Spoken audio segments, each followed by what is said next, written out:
Bismillahirrahmanirrahim. Joseph, le prophète, le fils de Jacob, est l'exemple type de l'individu ayant subi toutes les épreuves dures de la vie. Mais il faut remarquer qu'à chaque fois, au moment où son moral pouvait être au plus bas, un sort extraordinaire l'attendait. Au tout début, il fut jeté par ses propres frères dans un puits, parce qu'ils voulaient absolument se débarrasser de lui. Mais, contre toute attente, il fut sauvé comme par miracle. Juste après, il fut vendu au marché des esclaves par ceux-là même qui l'avaient sauvé. Mais, contre toute attente, celui qui l'acheta le considéra comme son fils et l'éleva comme un prince, lui octroyant tout ce dont il pouvait avoir besoin.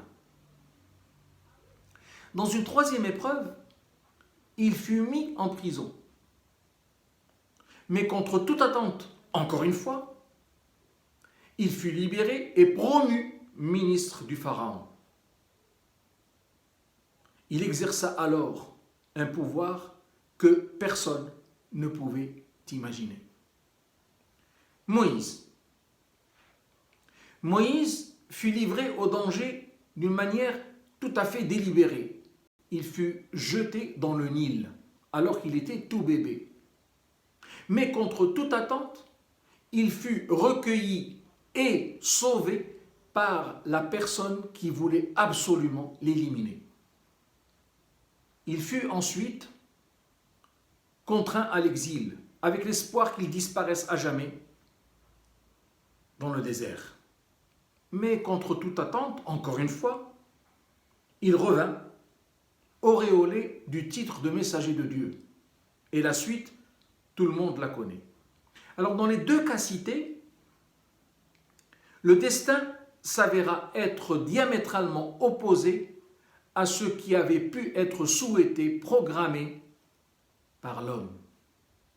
C'est comme si une main invisible, prépotente, prenait sur elle de protéger tous ceux qui en ont besoin et de diriger les événements vers un objectif autre que celui fixé par l'humain. Ce genre de situation est très fréquent dans notre vie au quotidien. Il n'est guère spécifique aux envoyés de Dieu. Cela peut se voir dans divers domaines du vécu, sur des échelles certes plus ou moins importantes et auxquelles on ne fait pas forcément attention. C'est ce qui s'appelle l'exercice de la bonté infinie d'Allah, dont il entoure volontiers ses créatures et ses sujets.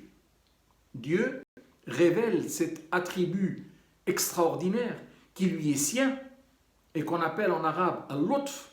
Il le révèle dans le chapitre de la consultation, Ash-Shura, en disant Allahu latifun bi'ibadihi yarzuqu man yasha wa huwa al-qawiyyu al-aziz. Allah est plein de bonté pour ses sujets. Il distribue ses biens à qui il veut, il est fort et puissant. Puissions-nous ressentir la finesse de ce message et en remercier le Seigneur. Amen.